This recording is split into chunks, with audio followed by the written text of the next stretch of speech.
শিয়ারা যেভাবে উদযাপন করে এটা সম্পূর্ণ ইসলাম পরিপন্থী, কোরআন হাদিস পরিপন্থী।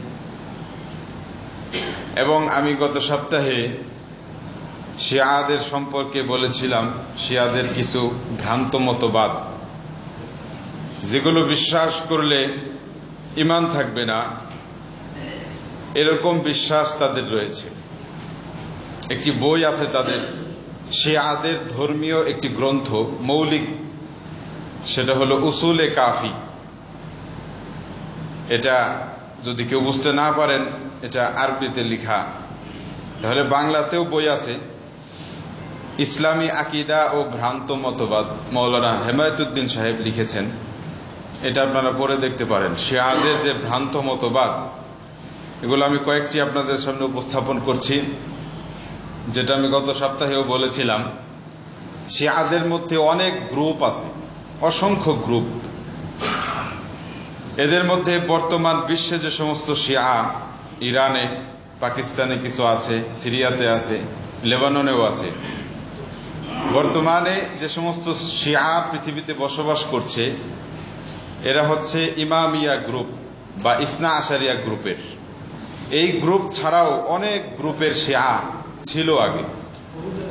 তাদের বিশ্বাস অত্যন্ত মারাত্মক, যেগুলো বিশ্বাস করলে ইমানই থাকবে না, কুফরি আকিদা যেটাকে বলা হয়। গত সপ্তাহে আমি একটা বলেছিলাম, সেটা হলো শিয়াদের মধ্যে একটা গ্রুপ মনে করে আল্লাহ রসুলের সবচাইতে আদরের স্ত্রী মা আয়েশা সিদ্দিকা রাদিয়াল্লাহু তাআলা আনহা, শিয়ারা এই মা আয়েশা রাদিয়াল্লাহু তাআলা আনহাকে বলে জিনাকার। একটু জোরে বলেন নাউযুবিল্লাহ। এবং তারা পরিকল্পনা করছে যে সৌদি আরব যদি তাদের ক্ষমতায় কোনোদিন আসে, তাদের হাতে যদি কোনোদিন আসে, তাহলে মা আয়েশাকে কবর থেকে উঠিয়ে জিনার শাস্তি তারা কার্যকর করবে। এটা এক গ্রুপের বিশ্বাস। এই কথাগুলো আপনারা সবই পাবেন ওই মৌলানা হেমায়েতুদ্দিন সাহেবের ইসলামী আকিদা ও ভ্রান্ত মতবাদ পড়লেই সেখানে পাবেন। উসুলে কাফিতে মূলত কথাগুলো আছে। তো আসলে মা আয়েশা সিদ্দিকা রাদিয়াল্লাহু তাআলা আনহাকে মুনাফিকরা এরকম একটি অপবাদ দিয়েছিল আল্লাহ রসুলের জীবদ্দশায়। ষষ্ঠ হিজরিতে আল্লাহ রসুল একটি যুদ্ধে গিয়েছিলেন। সেই যুদ্ধের নাম হলো গজওয়ায়ে বনি মুস্তালিক। তো সেই যুদ্ধের মধ্যে আল্লাহ রসুলের সাথে সাহাবায়ে কেরামও ছিলেন এবং মা আয়েশাও সেই যুদ্ধের ছিলেন, যুদ্ধ থেকে ফিরে আসতেছিলেন। শেষ রাতের দিকে আল্লাহ রসুল সাহাবায়ে কেরামকে বললেন, ও সাহাবীরা, তোমাদের যদি কোনো প্রাকৃতিক প্রয়োজন থেকে থাকে, ওযু গোসলের প্রয়োজন যদি তোমাদের কারো থেকে থাকে, কারো যদি পায়খানা পেশাবের প্রয়োজন থেকে থাকে, তোমরা প্রয়োজন পুরা করে আসো, আমরা কিছুক্ষণ এখানে অবস্থান করব এই প্রাকৃতিক প্রয়োজন মেটানোর জন্য। তো সাহাবায়ে কেরাম সবাই, যাদের প্রয়োজন ছিল প্রাকৃতিক প্রয়োজন, ওযু গোসল পেশাব পায়খানা করার জন্য, সবাই দূরে গিয়েছেন। মা আয়েশা রাদিয়াল্লাহু তাআলা আনহা তিনিও ইস্তেনজা করার জন্য একটু দূরে গেলেন। তো মা আয়েশা ইস্তেনজা করার সময় ওনার গলার হারটা পড়ে গেল, হারিয়ে গেল। মা আয়েশা রাদিয়াল্লাহু তাআলা আনহা তিনি হার খুঁজতে লাগলেন। খুঁজতে খুঁজতে একটু সময় বেশি লেগে গেল। এদিকে সাহাবায়ে কেরাম ভুলে মা আয়েশা রাদিয়াল্লাহু তাআলা আনহাকে রেখেই চলে গেলেন, ভুলে, ইচ্ছাকৃতভাবে না। কারণ মা আয়েশা রাদিয়াল্লাহু তাআলা আনহা তিনি হাওদার ভিতরে বসতেন। উটের উপরে একটা রুমের মতো, ছোট্ট একটা রুমের মতো থাকে, আপনারা জানেন যারা উট দেখেছেন। ওখানে মা আয়েশা রাদিয়াল্লাহু তাআলা আনহা থাকতেন। আর উঠার এবং নামার ব্যবস্থা ছিল, ওই উটটা বসতো, এরপর সাহাবায়ে কেরাম সেই রুমটাকে মাটির মধ্যে নামাতেন, এরপর মা আয়েশা রাদিয়াল্লাহু তাআলা আনহা নেমে প্রয়োজন পুরা করতেন। আবার যখন উঠার প্রয়োজন হতো, মা আয়েশা রাদিয়াল্লাহু তাআলা আনহা আগে ওই ছোট্ট রুম হাওদার ভেতরে বসতেন, এরপর সেই হাওদাটাকে উটের পিঠে উঠানো হতো। তো মা আয়েশা রাদিয়াল্লাহু তাআলা আনহা যেহেতু হালকা পাতলা গড়নের ছিলেন, ক্ষীণকায় ছিলেন, এজন্য তার ওজন বেশি ছিল না। সাহাবায়ে কেরাম মনে করেছে যে হয়তো মা আয়েশা এটার ভিতরে আছে, দেখার প্রয়োজন ওনারা অনুভব করেননি। ওনারা নিশ্চিত ছিলেন অনেকটা যে মা আয়েশা নিশ্চিত এখানে আছেন, এই মনে করে ওই হাউদাটাকে উটের পিঠে উঠানো হয় এবং ভুল ক্রমে সাহাবায়ে কেরাম মা আয়েশা রাদিয়াল্লাহু তাআলা আনহাকে রেখে সবাই চলে যান। মা আয়েশা রাদিয়াল্লাহু তাআলা আনহা একটু বিলম্বে এসে দেখেন সাহাবায়ে কেরাম নাই, আল্লাহর রাসূলও নাই, সবাই চলে গেছে। তো এখন মা আয়েশা রাদিয়াল্লাহু তাআলা আনহা যেহেতু বুদ্ধিমতী মহিলা, অত্যন্ত জ্ঞানী, তিনি মনে করলেন যে আমি যদি ছোটাছুটি করি তাহলে তারা যখন বুঝতে পারবে যে আমি তাদের কাছে নাই, তাদের সাথে নাই, তখন তো তারা খোঁজার জন্য আবার এখানে আসবে। তো আমি ছোটাছুটি করলে তো আমাকে তারা খুঁজে পাবে না, এই জন্য আমি এখানেই থেকে যাই। মা আয়েশা রাদিয়াল্লাহু তাআলা আনহা ওখানেই বসে পড়লেন। এদিকে পিছনে আরেকজন সাহাবী ছিল। ওই সাহাবীকে আল্লাহর রাসূল নির্দেশ দিয়েছিলেন যে বাহিনীর কোনো জিনিস যদি পথে পড়ে থাকে তাহলে সেটাকে সংগ্রহ করার দায়িত্ব হচ্ছে তোমার। তুমি বাহিনী থেকে কয়েক কিলোমিটার দূরে থাকবা, পিছনে পিছনে তুমি আসবা। তখন সেই সাহাবীর নাম ছিল মুআত্তাল রাদিয়াল্লাহু তাআলা আনহু। তো তিনি পেছনে পেছনে আসতেছিলেন। তিনি এসে দেখলেন একটু অন্ধকার, একটু আলো।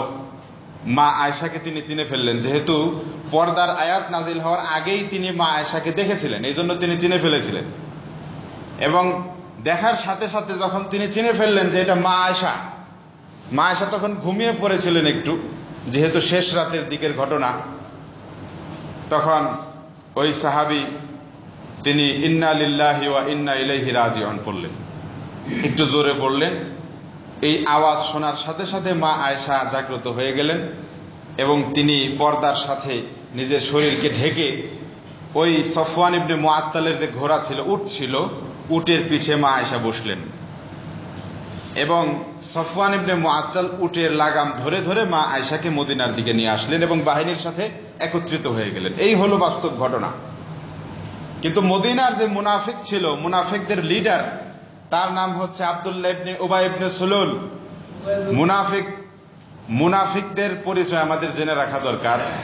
মুনাফিক হচ্ছে বেঈমান কাফেরের চাইতে নিকৃষ্ট, বলেন নাউজুবিল্লাহ। আল্লাহ রাব্বুল আলামিন কোরআনে কারীমের মধ্যে ইরশাদ করেন, ইন্নাল মুনাফিকিনা ফিদ দারকিল আসফালি মিনান নার। যারা মুনাফিক তারা জাহান্নামের সর্বনিকৃষ্ট জায়গায় যাবে, বলেন নাউজুবিল্লাহ। মুনাফিকের পরিচয় হলো যে উপরে বোঝায় যে আমি মুসলমান, বাস্তবে সে কাফের। তার অন্তরে হচ্ছে কুফরি, মনে মনে সে বেঈমান কাফের, কিন্তু সে মুখ দিয়ে প্রকাশ করে আমি মুসলমান। একটা বেঈমান ইসলামের যে পরিমাণ ক্ষতি করতে পারে, মুনাফিক তার চাইতে বেশি ক্ষতি করতে পারে। এই জন্য মুনাফিক কাফের বেঈমানের চাইতে নিকৃষ্ট। তো মুনাফিকদের সর্দার ছিল মদিনায় আব্দুল্লাহ ইবনে উবাই ইবনে সুলুল। সে অপবাদ দিয়ে ফেললো যে মা আয়েশা সফওয়ান ইবনে মুআত্তালের সাথে জিনা করেছে, বলেন নাউজুবিল্লাহ। এই অপবাদ দেওয়া হলো। তো আল্লাহ রাসূলও তো গায়েব জানেন না, তিনিও চুপচাপ রইলেন। মা আয়েশা রাদিয়াল্লাহু তাআলা আনহা অনেক কান্নাকাটি করলেন এবং মুনাফিকদের সর্দার তো ছিল আব্দুল্লাহ ইবনে উবাই ইবনে সুলুল, কিন্তু আরো যে সকল মুনাফিক মদিনায় ছিল সবাই মিলে অপবাদ দেওয়া শুরু করলো যে আল্লাহ রাসূলের স্ত্রী মা আয়েশা সিসি, সে নাউজুবিল্লাহ, সে জিনা করেছে। অপবাদ দেওয়া শুরু করলো এবং তাদের অপবাদে সরল মনা কিছু সত্যিকার মুসলমান তারাও অপবাদে শরীক হয়ে গেল, তারাও বলাবলি করতে লাগলো। এইভাবে 1 মাস কেটে গেল। কয় মাস? 1 মাস পরে আল্লাহ রাব্বুল আলামিন কুরআনে কারীমের 1টা-2টা আয়াত নয়, মোটামুটি 9 থেকে 10টা আয়াত এক রুকু নাজিল করে বলে দিলেন যে হে আল্লাহ রাসূল, হে আমার হাবিব, আপনার স্ত্রী আয়েশা সে পুত পবিত্র সতী সাধী একজন মহিলা, বলেন সুবহানাল্লাহ। একটা আয়াত না, 9 থেকে 10টা আয়াত, এক রুকু। এতগুলো আয়াত নাজিল করে কোরআনের আয়াত সূরা নূরের 11 নম্বর আয়াত থেকে নিয়ে 20 নম্বর আয়াত পর্যন্ত এতগুলো আয়াত পড়ার সময় আমার হাতে নেই, আপনারা দেখে নেবেন। এই আয়াতগুলোতে আল্লাহ রাব্বুল আলামিন শুধু একটা কথাই বলেছেন যে মুনাফিকরা যে অপবাদ দিয়েছিল, মুনাফিকরা যে মা আয়েশাকে জিনাকার বলেছে, এটা অপবাদ, মিথ্যা অপবাদ। মা আয়েশা পুত পবিত্র এবং সতী সাধী একজন মহিলা, বলেন সুবহানাল্লাহ। এই অপবাদের ঘটনা ঘটেছিল, কিন্তু আল্লাহ পাক কোরআনের আয়াত নাজিল করে জানিয়ে দিয়েছেন দুনিয়াবাসীকে যে মা আয়েশা একজন পুত পবিত্র মহিলা, কিন্তু দুঃখজনক ব্যাপার শিয়াদের এক গ্রুপ তারা এই কথা বলে বেড়ায় যে মা আয়েশা হচ্ছে একজন জিনাকার মহিলা, বলে নাউযুবিল্লাহ। এবং শিয়াদের আরেকটি ভ্রান্ত মতবাদ হচ্ছে, শিয়ারা বিশ্বাস করে যে হযরত আলী রাদিয়াল্লাহু তাআলা আনহুর ভিতরে খোদা ঢুকে গেছে। কিছু বলবেন না? জোরে বলেন নাউযুবিল্লাহ। আলী রাদিয়াল্লাহু তাআলা আনহুর ভিতরে নাকি খোদা ঢুকে গেছে, এটা তাদের বিশ্বাস। আরেকটি বিশ্বাস হলো, তাদের বিশ্বাস হলো যে আল্লাহ রাব্বুল আলামিন নাকি হযরত জিব্রাইলকে নির্দেশ দিয়েছেন, জিব্রাইল তুমি ওহী নিয়ে আলীর কাছে যাও। ওহী নাজিল হয় কার কাছে? রাসূলের কাছে, নবীজির কাছে ওহী নাজিল হয়, আমরা তো এটাই জানি। তো আল্লাহ পাক জিব্রাইলকে নাকি নির্দেশ দিয়েছেন, জিব্রাইল তুমি ওহী নিয়ে আলীর কাছে যাও। জিব্রাইল ভুলে আলীর কাছে না গিয়ে মুহাম্মদের কাছে চলে গেছে। অথচ কোরআনের আয়াতে আল্লাহ রাব্বুল আলামিন বলেন যে মুহাম্মদ আল্লাহর রাসূল, এটা সরাসরি কোরআনের আয়াতে আছে। সূরাতুল ফাতহের 29 নম্বর আয়াতে আল্লাহ পাক বলেন, আল্লাহ রাব্বুল আলামিন বলেন, মুহাম্মাদুর রাসূলুল্লাহ ওয়াল্লাযীনা মাআহু আশিদ্দাউ আলাল কুফফারি রুহামাউ বাইনাহুম। আল্লাহ রাব্বুল আলামিন সূরাতুল ফাতহের 29 নম্বর আয়াতে ব্যর্থহীন কণ্ঠে ঘোষণা করেছেন, ও দুনিয়াবাসী, আমার রাসূল হচ্ছে মুহাম্মদ সাল্লাল্লাহু আলাইহি ওয়াসাল্লাম। বলেন সুবহানাল্লাহ। মুহাম্মদ হচ্ছে আমার রাসূল, আলী আমার রাসূল, এরকম কোন কথা কোরআনের আয়াতে নাই, হাদিসেও নাই। কিন্তু শিয়াদের এই হচ্ছে বিশ্বাস। এখন আপনারা বলেন, আমি শুনবো, শিয়ারা কি ঈমানদার না বেঈমান? এবং বর্তমান বিশ্বে যে সমস্ত শিয়ারা বসবাস করে এদেরকে বলা হয় ইসনা আশারিয়া গ্রুপ বা ইমামিয়া গ্রুপ। তাদের আকীদা হলো 12 জন ইমাম। তাদের কয়জন ইমাম? 12 জন ইমাম। এদের মধ্যে কাউকে কাউকে আমরাও শ্রদ্ধা করি, আসলেই তারা সম্মানিত ছিলেন। এই 12 জন ইমামের মধ্যে 1 নাম্বার হযরত আলী রাদিয়াল্লাহু তাআলা, 2 নাম্বার হাসান রাদিয়াল্লাহু তাআলা আনহু, 3 নাম্বার হুসাইন রাদিয়াল্লাহু তাআলা আনহু, 4 নাম্বার জয়নুল আবেদিন, 5 নাম্বার ইমাম বাকের, 6 নাম্বার ইমাম Jafar Sadiq, 7 number Musa Kazim, 8 number Ali Raza, 9 number Jawad, 10 number